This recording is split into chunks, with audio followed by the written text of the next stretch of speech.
first session features Dr. Mick Gleason speaking about his Value of Space paper, which this event is based on. Good morning. My name is Michael Gleason, and I'm an analyst at the Aerospace Center for Space Policy and Strategy. And thank you for inviting me to speak with you today to go over the Value of Space paper, which helped inspire the agenda for this conference. I'm one of the co-authors of the paper, along with my colleague Sam Wilson and others from the Center for Space Policy and Strategy. Hopefully you all had a chance to read the paper before the event today. If not, if you could go to the link and download it, it's at aerospace.org/paper/value of space, all one word. And I think you'll enjoy the quick read that paper is. It's also, the link was also provided in the registration information and in the flyer for the event. So I encourage you to read the paper, and I'd really appreciate it too. It was a lot of hard work, and I think it turned out well. So once again, it helped inspire the agenda for the next 2 days.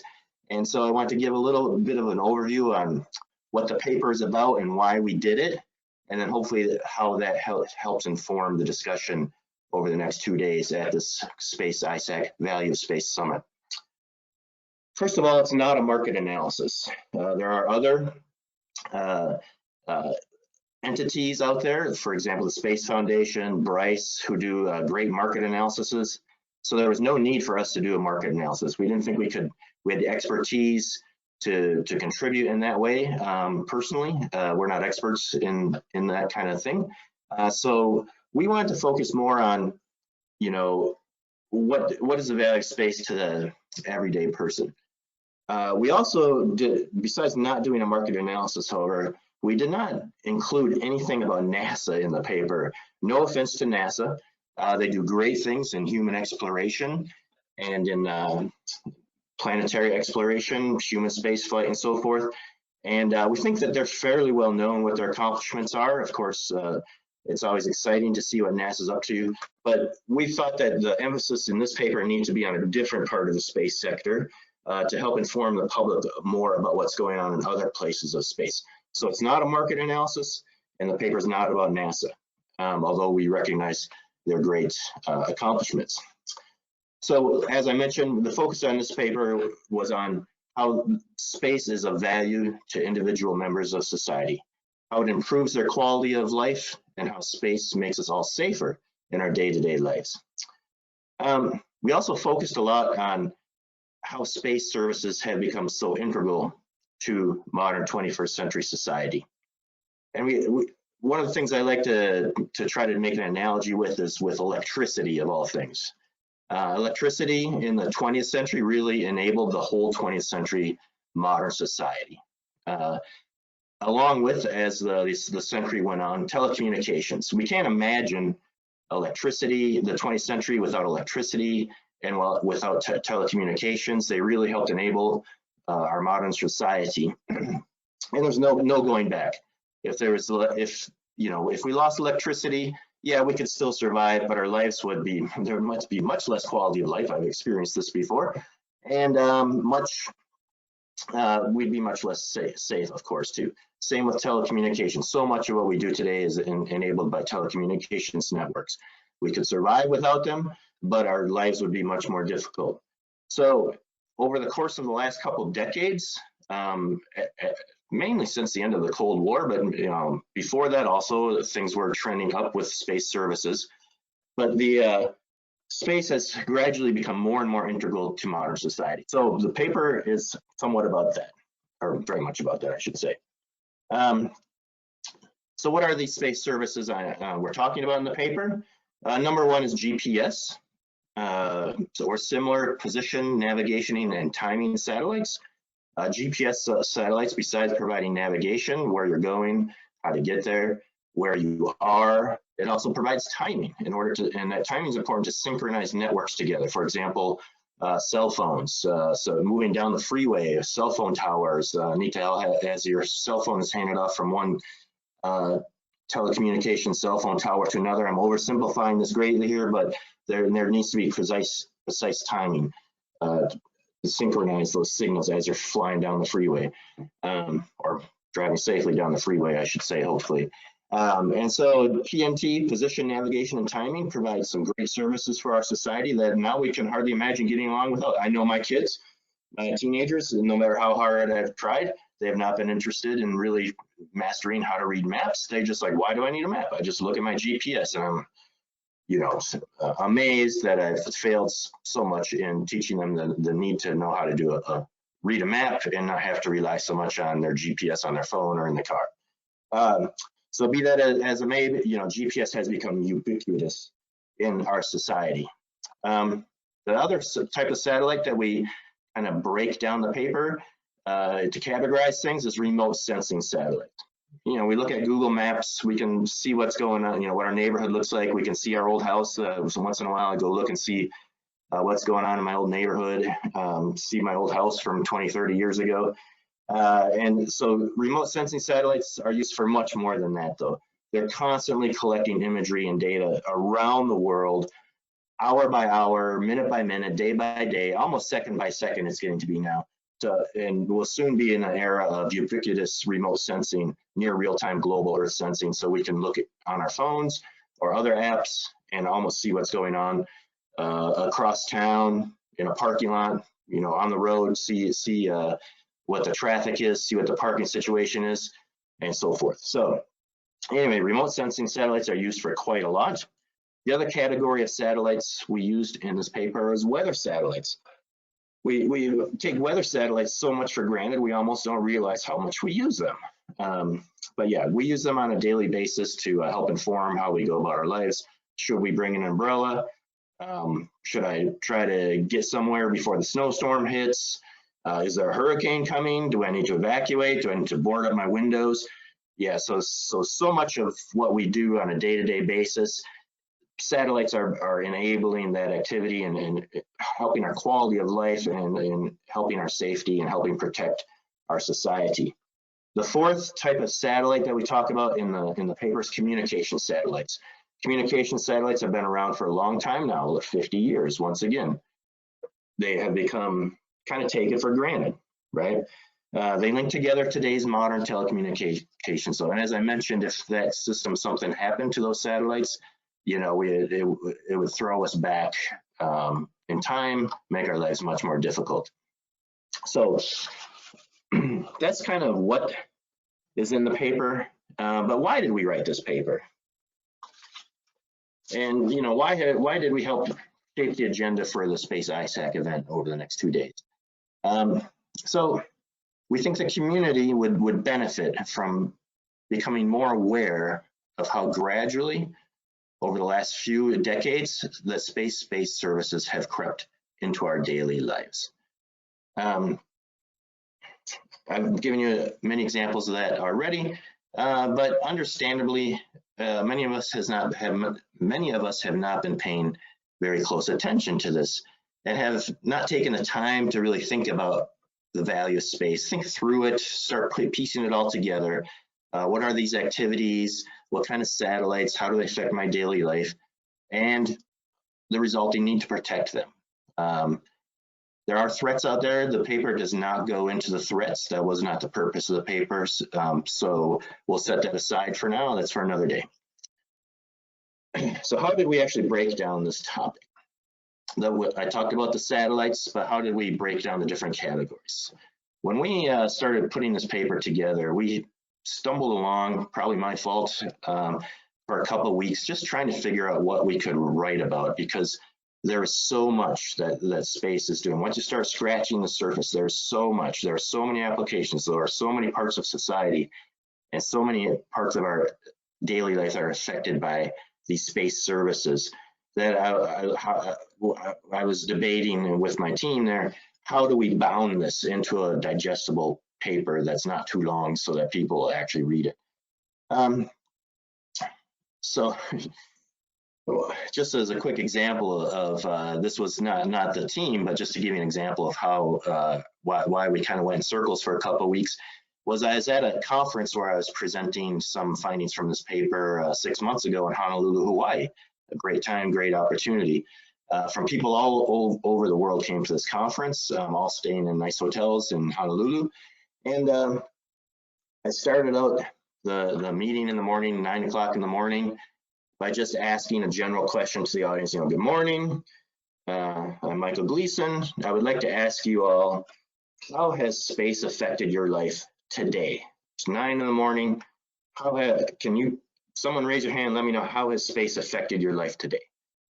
And of course, at first, and I was expecting this, there was just dead silence. Just a lot of blank faces, about 150 people in the room. And they all just were looking at me, drawing blanks. So I decided to prompt them a little, giving them an example.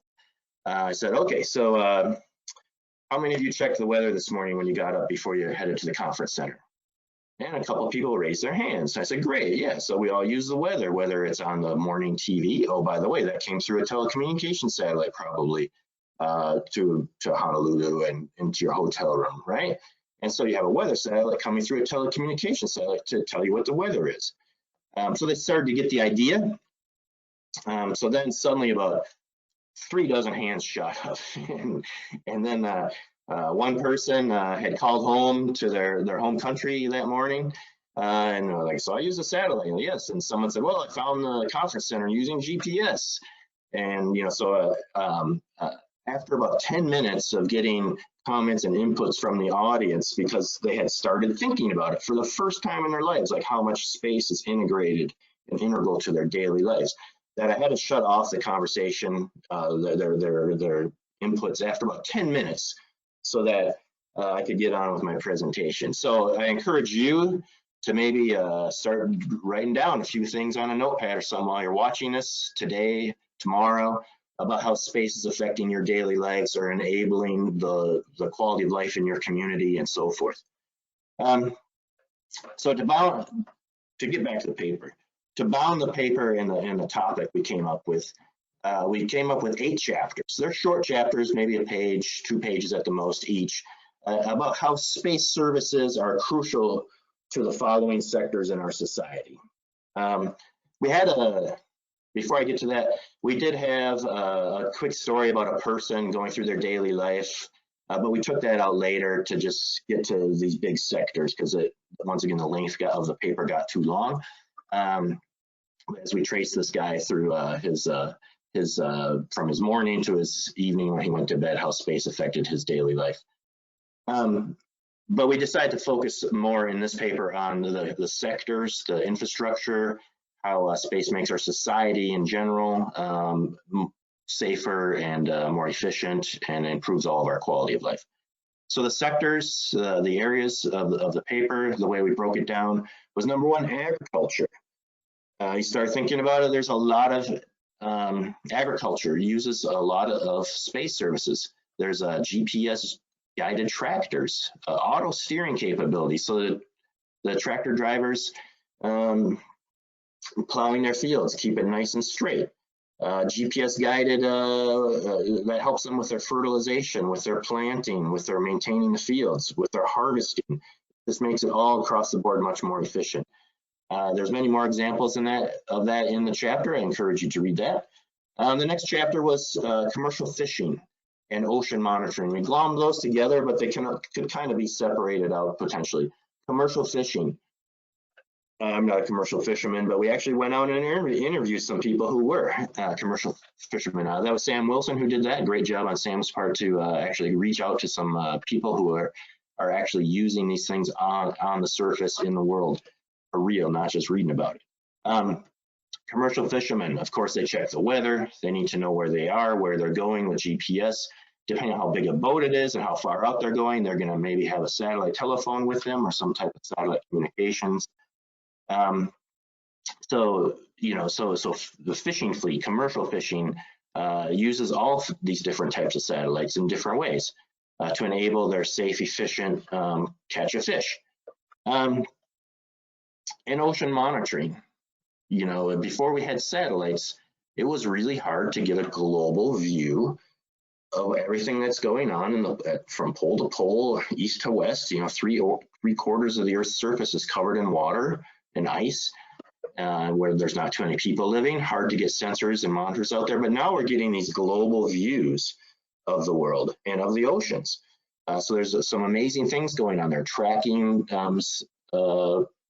nutrients in the water, tracking pollution in the water, tracking the temperatures. When I was growing up, I don't think anybody connected El Nino with the weather. I guess the fishermen off the coast of South America had noticed the water got warmer sometimes, and they knew that had been bad weather, and so they called it El Nino. But now we realize it's part of a global thermal dynamic system that creates water, creates bad weather in different places of the world depending on what year it is. And we couldn't do that without satellites, or at least we couldn't do it as well without satellites and as efficiently without satellites. Connecting commercial fishing and ocean monitoring real quick. One of the things my personal experience with used to be a satellite mission controller for weather satellites for the Air Force. And that weather satellite could detect lights. And you've all seen the nightlight pictures. They've become ubiquitous over the last 10, 20 years. Satellite pictures of the Earth at night with all the lights. You can see the cities and the highways and stuff. Well, that comes from a weather satellite. But those lights are actually very useful, especially for monitoring fishing. Countries, for example, can monitor their exclusive economic zone by looking for lights. They can subscribe to the pictures from the satellites of the lights over their fishing grounds. And if there's some light on somewhere where there's not a boat registered to be fishing, they can send a patrol out and see what that boat is doing. So anyway, it helps them patrol their exclusive economic zones, their fishing grounds, much better than in the old days when maybe they had to send out boats or reconnaissance airplanes, which can be very expensive to find that there's nothing there. So the satellites have become very important for ocean fishing monitoring and regulatory activities, as another example. Moving right along, environmental monitoring. We all know about global warming. We've seen the dust storms coming across the Sahara this last summer to all the way to the Western Hemisphere in the United States.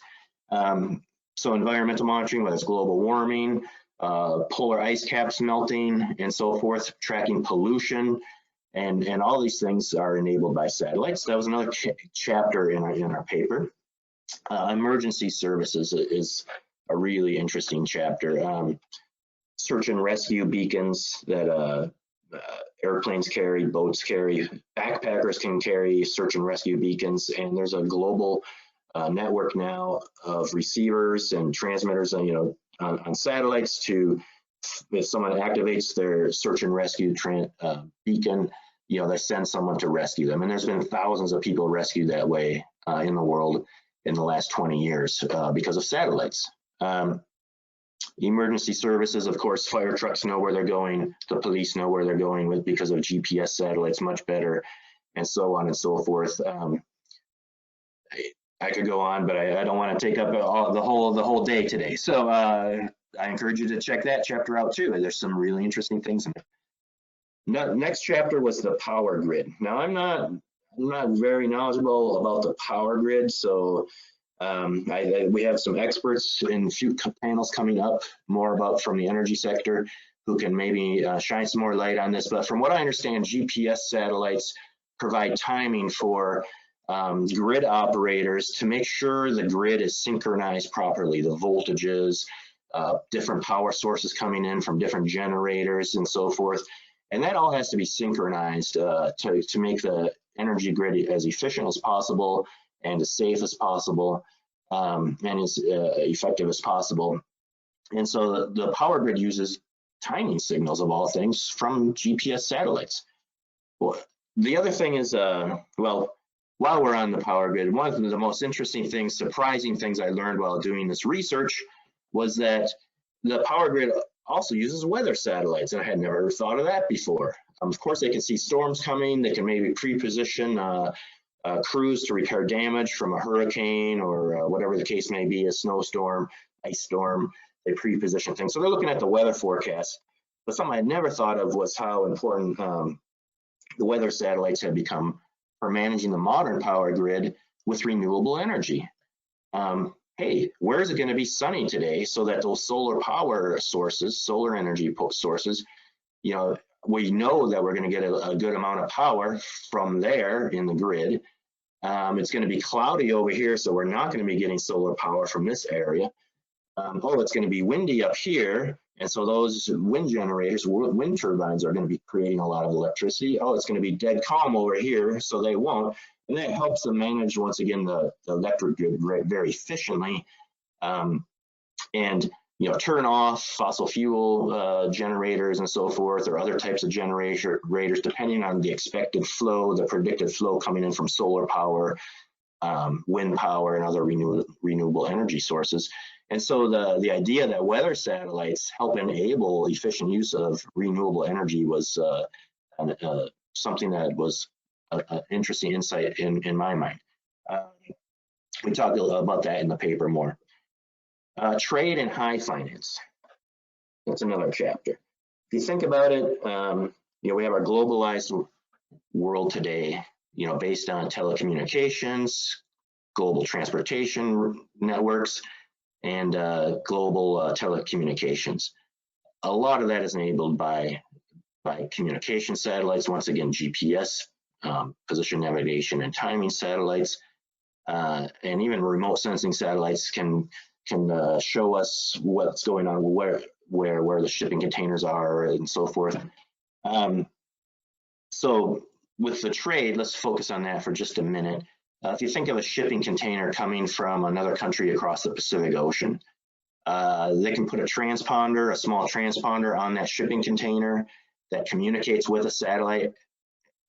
Its position based on GPS positioning data as it crosses the ocean, as that shipping container is put in a shipping container yard at the port, as that shipping container is pulled out of the port, sent to the end of the supply chain, whether it's Home Depot or whatever the case may be. I'm not endorsing any particular company, but the idea is that this modern supply chain really depends on satellites, and it has helped enable globalization. And we would not have such efficient trade networks without satellites helping along the way. There's more examples of how that works. Just scratching the surface here in the limited amount of time that we have. Same with the banking and financial sectors. Think about all the money being transferred across telecommunication networks, banking networks, stock markets, currency trading, trillions of dollars a day. GPS, first of all, is a telecommunication network, so probably some satellites in those networks in many points. I haven't ever traced it all out, but it's pretty intuitively obvious. And then the timing signal from PNT, I've been hearing that for like 15, 20 years about how GPS satellites with their timing signal help timestamp transactions. And I thought, that's really boring, like, who cares?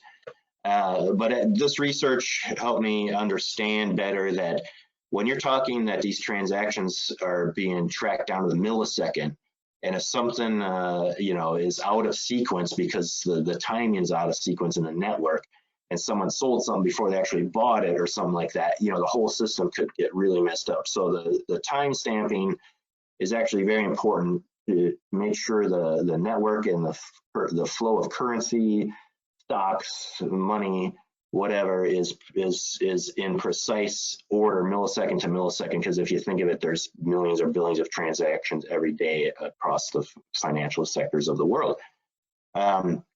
This helps with regulatory issues. Somebody trying to game the system because they sold something cheap before they actually bought it.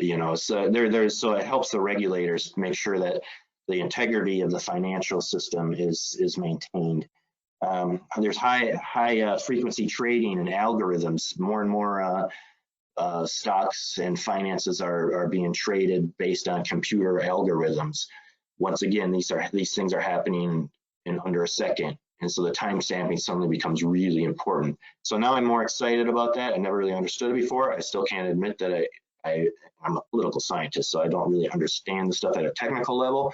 Hopefully we have some people on the panels coming up today to also talk about some of these things in more depth. So I'm really excited about hearing that. Um, the final area I don't want to get into is national security, military. That's why I spent a whole career in Air Force Space Command doing military space operations, policy and strategy.